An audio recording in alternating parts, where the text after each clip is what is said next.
For the purposes of this video, there's basically two types of employees. The employees that love overtime and the employees that don't. Now me, I'm one of those guys. I absolutely love the overtime. Give me all the hours in the world. Want an 18-hour workday? I'm all about it. There's no lunches? Cool. Sign me up. Is the job dangerous? Is there a high risk of injury? Am I working up high or underwater or something like that? Yeah, I'm all about it. This is starting to sound like my ideal job. The only way that this could get better is if there were foreign lands to be invaded, peoples to be conquered, and democracies to be installed. But apparently, we're not allowed to play that game anymore. So, damn it. Back to the story. Now, there's plenty of employees that don't like overtime. They want to get off at the end of their 8 hours, even earlier if they can. They want to go home and do whatever it is they do. And I respect that, and I respect them. I just don't understand it. I mean, listen, I love my wives, but I don't want to be at the house. What am I going to be doing? Am I going to be watching a sitcom or playing Xbox? I sure as hell don't want to sleep. I want to sleep as little as possible. So I just don't understand it. But I respect employees that want that as their life choice. So an employee wanders into my office, and this employee, he's not looking too good. Normally, he's sporting a very, very dark complexion. And today, for the first time in my life, I'm seeing him as pale, almost gray. Like, are you choking? It's time to breathe. What's going on? Has somebody died? I can immediately tell something is wrong. So when he says, hey, can I talk to you? The answer is automatically yes. It doesn't matter what I'm doing. Sit down. Who died? How can I help? Now, this is one of those employees who's never wanted overtime. I'm not exaggerating. Never wanted overtime. He's the guy that goes home early. So when he sits down and says, boss, I might need some overtime, I almost choked on my coffee. Literally, coffee came out of my nose. Probably a little disrespectful, but this is the guy that I've been operating under the assumption that overtime would kill him. Like an honest-to-God anaphylaxis reaction. He is allergic to overtime. Where is my EpiPen? What is going on here? I would have been less surprised at this had he taken off his shirt and at 220 pounds started dancing the Macarena in my office.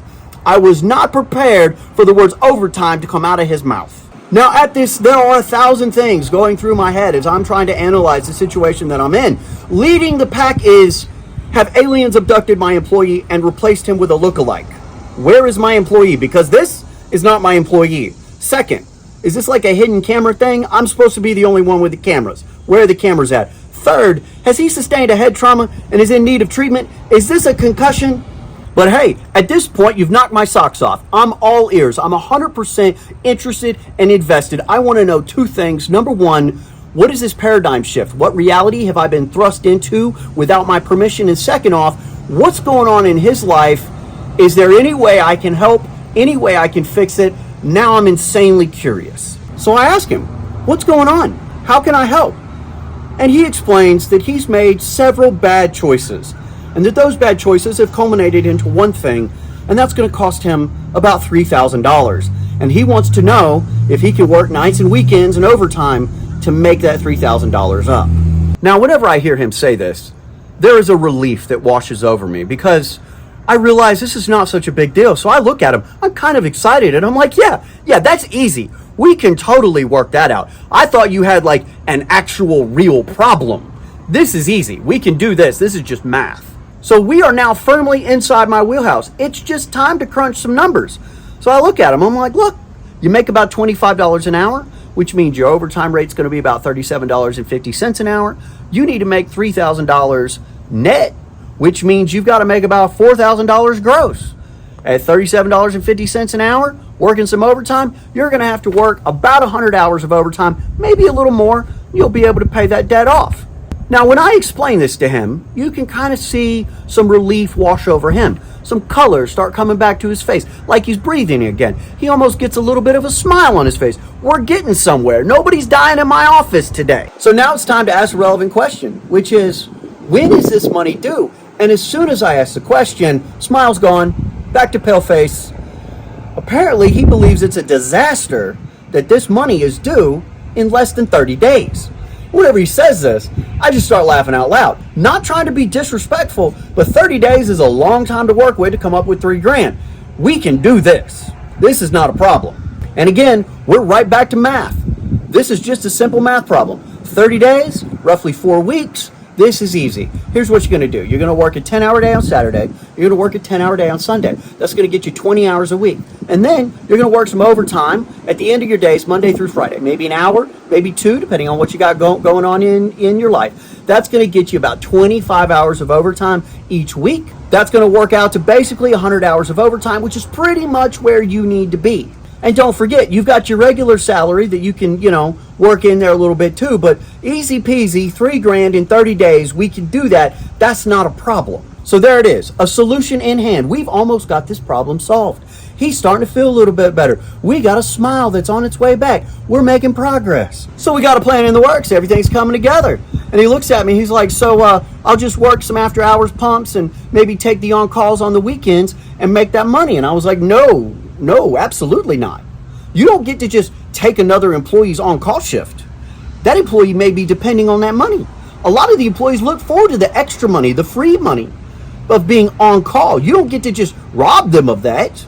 You can go ask them for it, and if they're willing to give it up, you can take it. But I think only one employee is going to give you his on-call shift. I think all the others have called dibs, and they're not going to give it up.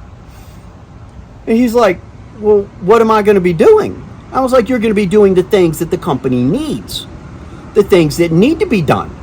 He's like what? Well, to answer your question, I'm probably going to be having you do the things that need to be done that don't always get done. Like washing the trucks, cleaning out the septic hoses, cleaning out the tank on the back of the septic pump trucks, cutting some grass, spreading some gravel, helping with inventory, maintaining the road. There's a whole bunch of things to do that I've got just a whole list. It needs to be done. And he looks at me, he's like, but I don't like doing those things.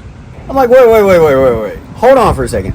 You came to me with a problem. You need $3,000 in less than 30 days. And I came up with a solution for you, but you don't like the solution. Like what did you have in mind? Maybe I should get some carnival tickets, maybe some movie passes. We go hang out, munch on some popcorn, enjoy ourselves. You get $3,000. I get to watch a movie. Like, please tell me what exactly you had in mind that was going to score you $3,000 in 30 days on top of your regular pay. Like, how did you think this was going to go? He's like, well, I didn't think it was going to be like that, but, I thought maybe something a little bit more fun, not like doing the shit work, maybe just something more enjoyable, something a little easier. Sir, I'm going to impart a life lesson on you. It is not about what you want to do. It's about what needs to be done. And listen, it's real easy to talk about, I need to go make $3,000, but actually taking the action to do the things necessary to make the $3,000, that is where the rubber meets the road. That is what you need to learn how to do. You need to realize that actions are greater than talk.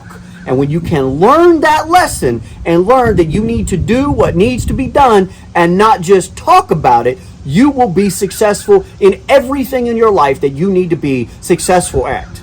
You need to understand actions are greater than talk. And this is where we insert our shameless t-shirt marketing plug for the t-shirt designed so that you can subtly mention to a coworker that maybe their talk isn't quite as valuable as them actually doing something. You can, of course, find that t-shirt in the YouTube marketing store. Shameless plug for the t-shirt over, back to the story. So as this little gem starts to sink in and he realizes he needs $3,000, I need this stuff done, and he doesn't really want to do this stuff, he asked me the obvious question.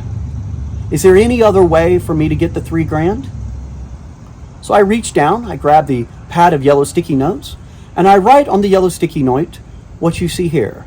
7.9 times 10 to the ninth. I tear off the sticky note and I hand it to him. And he looks at it. He says, what's this? I said, that is a sticky note with the number 7.9 times 10 to the ninth written on it. He goes, what does this mean? I said, that in standard form is 7.9 billion, which is currently the population of this planet. And that means that you have 7.9 billion other people that you can ask for this $3,000 from. I'm not your only option. I don't want you to feel cornered. There's many other people that you can ask for $3,000 from. You can ask your friends, your family, your federal government, people you know, people on the street, but you've asked me. And my answer is you have to do these tasks to make the $3,000. But I don't want you to feel locked in. Now he's thinking about this, mulling it over in his head. Does he really want to clean out the septic hoses? Does he really want to clean out the trucks? Does he really want to spread the gravel? All these things, I can see it going through his head. He's trying to make a decision. He knows what he should do, but he's not quite there yet. And so then I decide to just put a little icing on the cake. I'm like, listen, I know you're in a bind. Tell you what, I give you the money today on your word that you work it off this month. And as I say this, I'm standing up and I'm extending my hand to make this deal. Listen, that did it. He jumped up and took my hand faster than a snake could have bit it. Shook my hand, smile on his face, taking the deal. So we shake on it. I sit back down. He sits back down. And then I ask the last and probably most important question.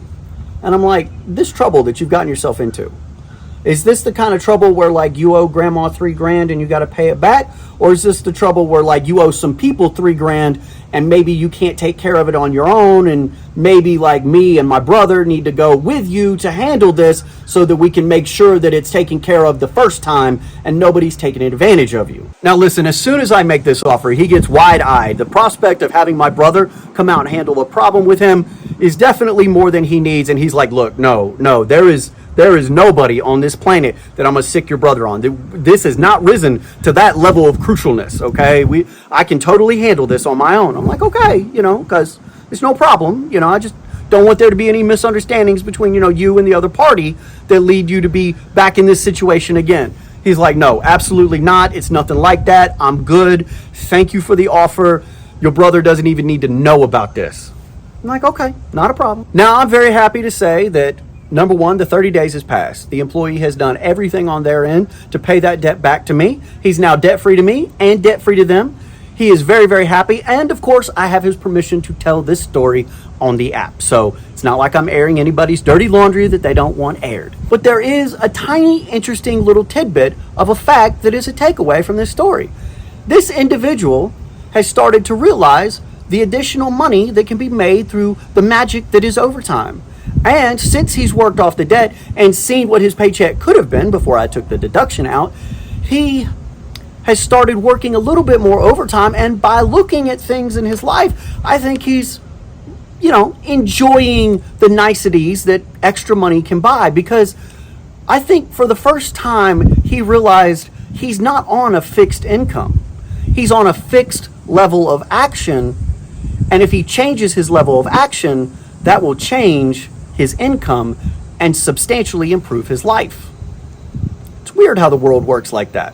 All right, guys, I really hope y'all enjoyed the story. The best way to support the channel is, of course, head over to the merch store, buy a t-shirt, leave that subtle hint with your co-worker that's maybe not pulling their weight or running their mouth or just a little bit too much, or hit the like and subscribe button. That way you get notified when there's another video. I hope you guys have an awesome day. We'll see you next time.